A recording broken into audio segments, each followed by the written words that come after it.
Welcome to Shatter. Help me reach 5,000 subscribers. Support the video with a like and leave your thoughts in the comments. She said it so calmly, like she was reading a grocery list. Don't expect intimacy. I'm not ready. And I just looked at her, the woman I'd built a life with, and said, then don't expect loyalty. I'm not stuck. The room froze. It wasn't shouting. No plates thrown. Just silence, and her trying to find words that didn't come. I remember the sound of the refrigerator hum, the Target candle flickering on the counter, the faint buzz of her iPhone lighting up with another notification from the yoga studio's group chat. That's how control leaves, quietly. We'd been married 8 years. I'm a physical therapist, the kind who puts broken bodies back together, not broken marriages. Lately, she'd started saying she was working on herself, spending late evenings at her new yoga center, managing their social media. I thought it was just her job. She was the SMM director of a fitness network, always online, always glowing for someone else's camera. At first, I admired it. She was alive in those moments. But over time, I realized I wasn't part of that world anymore. She posted about empowerment, self-care, alignment, while at home, she moved like a stranger brushing past me in her own kitchen. The night she said that line, something in me just reset. I didn't argue. I didn't ask who she was not ready for. I just stopped playing the waiting game. She mistook my silence for submission. She started dressing differently, tighter leggings, lighter colors. There was a glow that didn't come from peace. I could smell cologne on her gym bag once, subtle but wrong. And yet, I said nothing. A week later, one of my colleagues mentioned he'd seen her at the downtown yoga studio with some guy, a trainer named Evan. Younger, lean, full of that easy charm people confuse with depth. I didn't ask questions. I just nodded, said, good for her, and walked away. That night, I sat in my office with the lights off. Just the hum of my old MacBook screen reflecting on the walls. I opened a blank document and wrote 3 words. Change the narrative. Not about her. About me. By morning, I had a plan, new contracts, new partners, new focus. I wasn't leaving her. I was just leaving who I was with her. The next time she came home, she looked at me differently. Maybe it was the quiet. Maybe it was the new calm. She asked if everything was okay. I said, better than ever. And for the first time in a long time, it was true. She thought I was bluffing. But that was the last night I ever waited for her touch. Everything after that, every breath, every move, was distance. Clean. Controlled. And she didn't even notice I was already gone. She started coming home later. Always with that faint scent of sandalwood and sweat, the kind that doesn't belong to her perfume. She said the studio was growing fast, that she had to build community. I nodded. I didn't ask what kind of community met after 10 p.m. in yoga pants. At work, I was treating athletes, real injuries, real pain. I watched people fight to stand again, to walk again, to regain control over their own bodies. Meanwhile, my wife was losing control over hers and calling it spiritual alignment. Her world revolved around screens now. Instagram reels of handstands, captions about energy and connection. I'd scroll past her posts at Starbucks while waiting for my morning coffee, seeing strangers flood her comments with praise. It wasn't jealousy I felt. It was detachment, the kind that tells you you've already crossed the point of no return. One evening, she left her iPhone on the counter while showering. A message flashed across the screen. A photo, nothing explicit, just 2 hands intertwined, tagged with a quote, "Balance isn't found. It's created." The sender's name was Evan. I didn't open it. I didn't need to. My silence was heavier than confrontation. That night, I looked at myself in the mirror and realized I wasn't angry. I was clear. I started staying later at my clinic, upgrading equipment, calling investors. There was an opportunity to partner with a major sports chain, the same one that owned the yoga studios where she worked. I signed the proposal quietly. No announcement, no show of power, just quiet progress. When I finally told her I'd be expanding my practice into the fitness network, she smiled politely, pretending to be proud. But I saw it. That flicker in her eyes, the sudden realization that my name would soon be printed on every rehab poster in their gyms. My presence would become inescapable. It was poetic in a detached way. She'd chased validation through her body, while I built strength through my mind. She'd sought control by withholding touch. I gained it by mastering indifference. I remember sitting in my Ford F-150 in the parking lot outside her studio one evening, watching her through the glass. She was laughing with Evan, her body turned toward him in a way it hadn't turned toward me in months. For a second, I felt the sting of old love trying to surface, but it didn't. It just faded, like static losing signal. I drove away without looking back. That night, she texted me, "You've been distant lately. Are we okay?" I read it once and put the phone face down. Some messages don't need an answer. It's strange how silence changes everything. The more I pulled back, the louder her movements became. She started filling the air with unnecessary noise, talking about her new clients, new campaigns, new routines. None of it was directed at me. It was for the echo, to feel like she still mattered in the room. I noticed small shifts. She began checking my schedule, pretending it was casual, asking what time I'd be home, where my next clinic opening would be. That was new. For years, she never cared about my calendar. But now, with my name appearing on press releases and fitness boards, she started to notice the man she'd stopped touching. One night, while she was asleep, I sat in the living room scrolling through my emails. The partnership deal had gone through. The entire rehabilitation division of her company would now be managed under my supervision. Every location, every contract, including the one where her yoga instructor, Evan, worked. I didn't smile. I didn't feel revenge. I just felt done. The kind of done that doesn't require closure. The next morning, she was rushing to leave. Her iPhone was open on the kitchen counter, showing a new message. I caught just a glimpse. "You look distracted today. Everything okay?" From Evan. She locked the screen fast when she saw me looking. I didn't comment. I poured my coffee and headed to my truck. By the end of that week, the company's internal memo went out. My face was on the announcement post, next to the fitness chain's logo. She didn't say a word, but her silence that night felt different, sharp, almost scared. She sat beside me on the couch scrolling Amazon for home decor she'd never actually buy. I could feel her eyes trying to catch mine, waiting for some reaction. I gave her none. Later that night, she asked if I wanted to go to dinner that weekend, like old times. I said I'd be busy. No details, no lies. Just truth. I think that was the moment she realized something irreversible had happened. It wasn't about another woman. It wasn't about anger. It was about space, the kind she couldn't close anymore. When she finally went to bed, I stayed up working. The silence didn't feel empty anymore. It felt earned. The next morning, she drove off to her yoga class, pretending not to check the mirror. She didn't know that by next month, the posters on those walls would carry my name, and that her safe space would belong to the man who stopped waiting for her. When the posters went up, I didn't tell her. I wanted the moment to find her naturally, the way the truth usually does, quietly, without announcement. It happened sooner than I expected.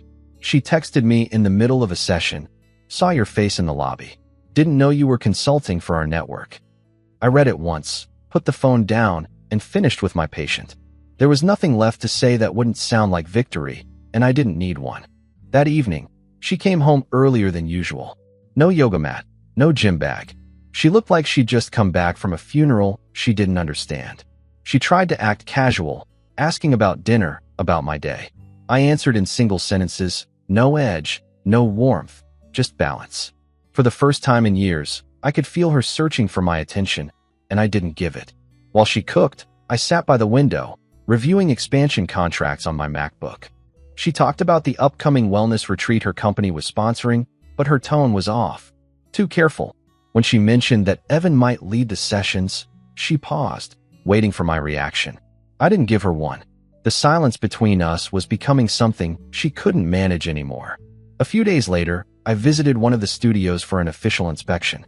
My new division, my rules. She didn't know I'd be there. I arrived in a dark suit, professional, detached. When she saw me through the glass wall, she froze mid-conversation. Evan turned around too, smiling awkwardly, not realizing the hierarchy had shifted. I walked past both of them without breaking stride, greeting the manager, giving instructions, shaking hands. Her eyes followed me the entire time. She looked like she was trying to reconcile two versions of the same man, the one she used to dismiss, and the one who now defined the structure around her. After the meeting, she tried to catch me in the hallway. She said my name, soft, uncertain. I turned, nodded once, and said, Hope the new setup works for you." Then I walked away. That night, she didn't go to her yoga class. She stayed home, restless, scrolling through Facebook Marketplace like she was looking for something to replace the feeling she'd lost. But there's no listing for that kind of emptiness. The control she once had over me, the one she fed by withholding affection, was gone. She'd starved the connection to keep power, and in the end, she just starved herself. For the first time, she couldn't reach me. Not emotionally, not professionally, not even spiritually. After that day at the studio, something in her eyes changed. It wasn't guilt, it was realization. The same kind of realization people have when they touch something they thought was theirs and find it doesn't respond anymore. She stopped talking about yoga for a while, stopped posting her usual videos of stretches and sunlight captions. Her followers noticed, commenting things like, "You okay?" and "Miss your energy." But the energy she'd been feeding them came from control, not peace, and control was gone. At home, she started acting like we were fine again. Making breakfast, asking if I wanted Starbucks before work, pretending we were still a team. It was strange. After months of distance, she was suddenly attentive. But it wasn't love. It was fear disguised as care. I didn't reject her gestures. I just didn't react. That was the difference.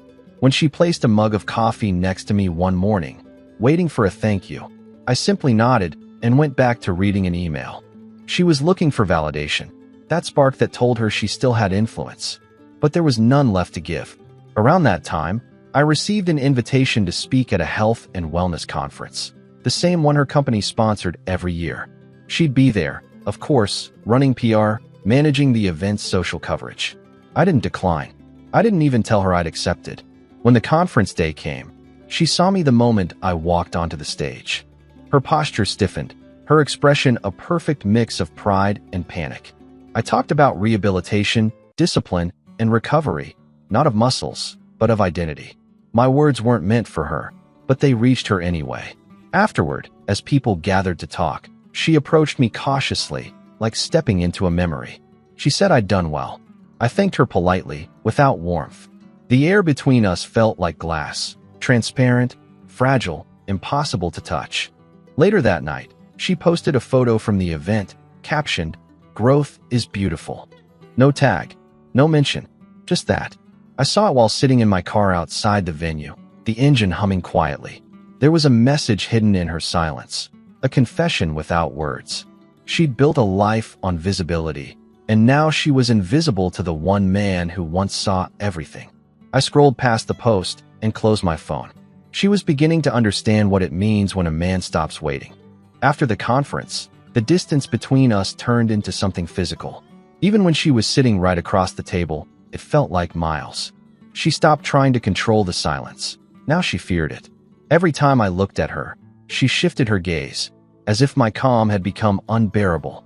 I didn't need to raise my voice. She could feel everything in what I wasn't saying. At work, my name carried weight. I was invited to collaborate with major fitness brands, my clinics expanding faster than I'd planned.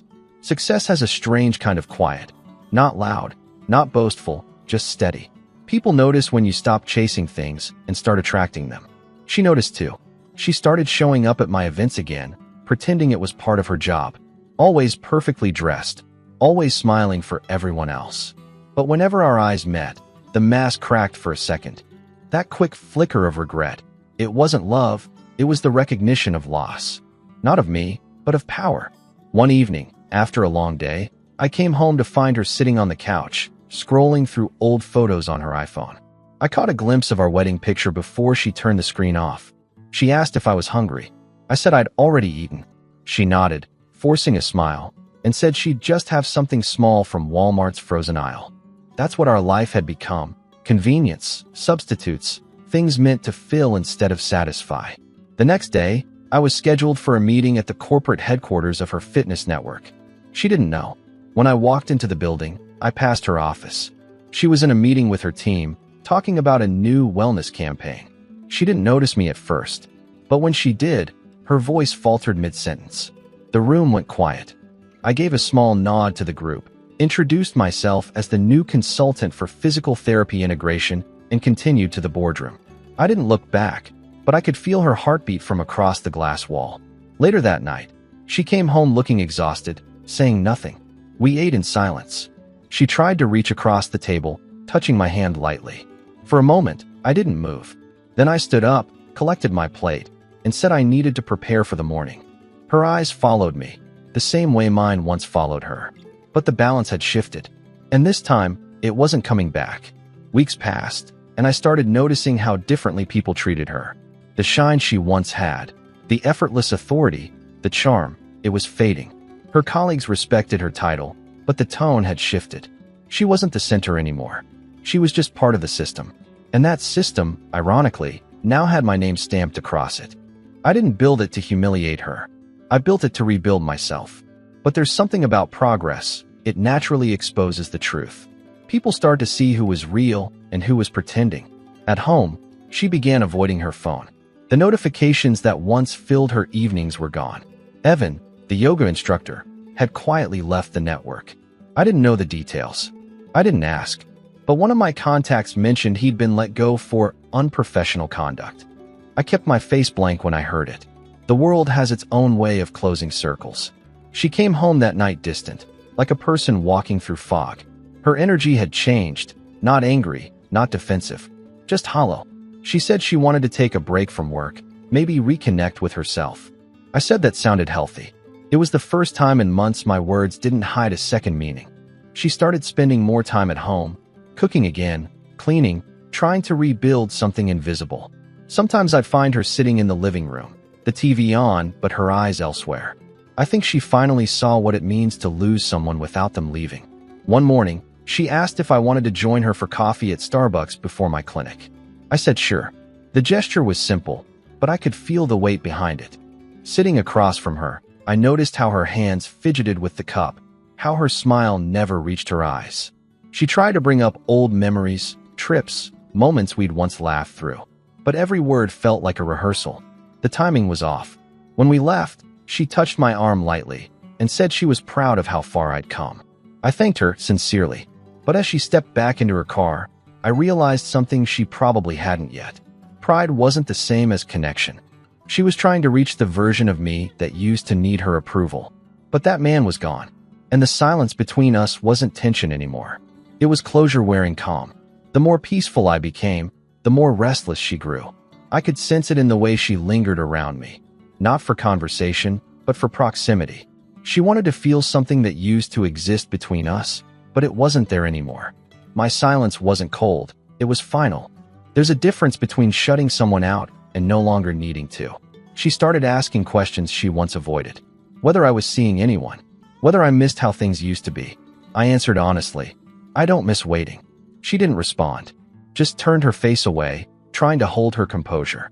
For a woman who built her identity around control, losing emotional gravity was worse than betrayal. At work, the expansion continued. My name was mentioned in interviews, podcasts, wellness articles. She couldn't open her professional feed without seeing traces of me. I never flaunted it, but I knew she noticed. That kind of quiet dominance doesn't shout. It simply exists, unshakable. One evening, she asked if I wanted to attend a small gathering her company was hosting, a rebranding event. I agreed. I didn't go for her. I went because I wanted to see how she'd carry herself around the man she used to underestimate. The event was held in a private lounge, dim lights, expensive wine, curated conversations.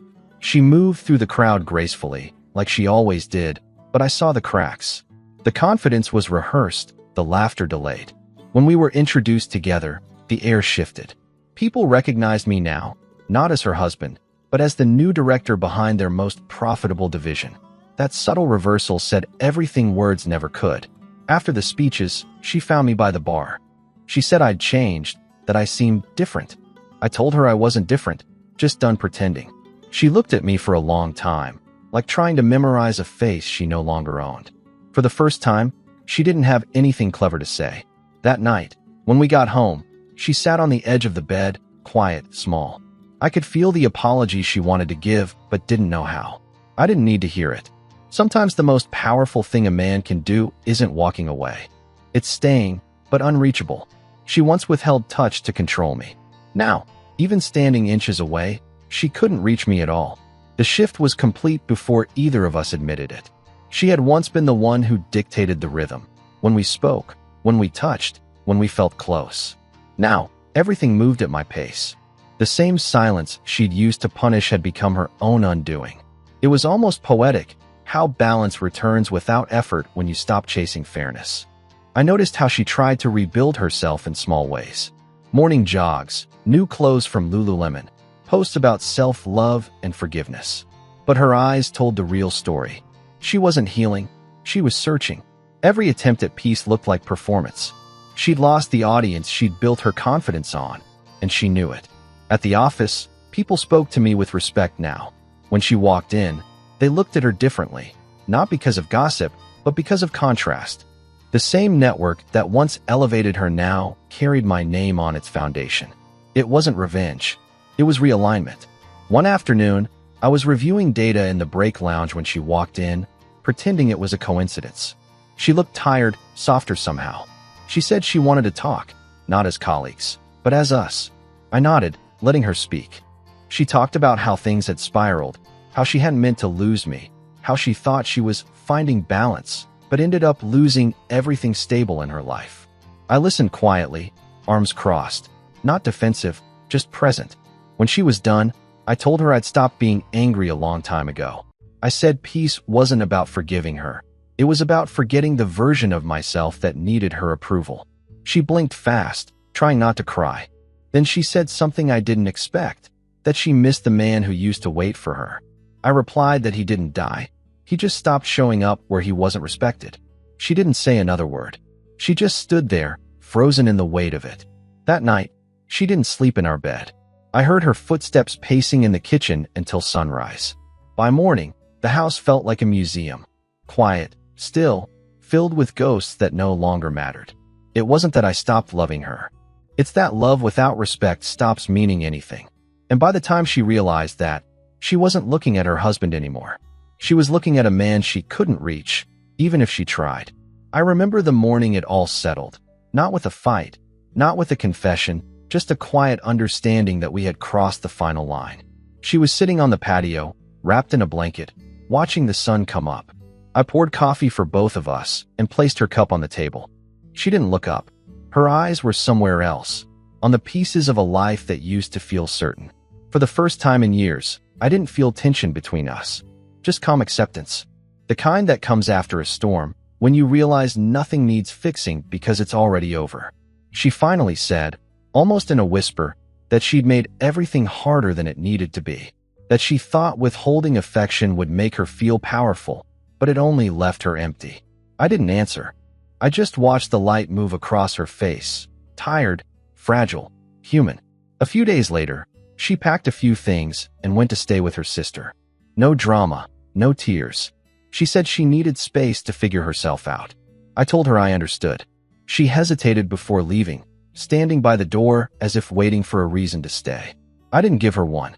The door closed quietly behind her, and for the first time, the silence didn't feel like loss. It felt like peace. In the months that followed, life expanded. The clinic grew. I started mentoring younger therapists, traveling to conferences, meeting people who respected effort over ego. Every time I saw my name on a new partnership or feature, I thought about how strange it was. That growth could be born from someone else's attempt to control you. She reached out once, months later. A short message, I miss who we were. I looked at it for a long time before replying. We were never who we thought we were. That was it. No anger, no blame. Just truth. I heard through mutual friends that she stopped working for the fitness network. She teaches small yoga classes now, keeps her profile low, avoids public appearances. Maybe she finally found peace in the quiet she once feared. Sometimes, when I drive past her old studio, I remember that night she said, "Don't expect intimacy. I'm not ready." Back then, it felt like rejection. Now it feels like a beginning. Because when she stopped giving, I started becoming. I didn't disappear. I just stopped showing up where I wasn't respected. What would you have done in my place? If the story hit you, leave a like. And don't forget to subscribe. It only gets stronger from here.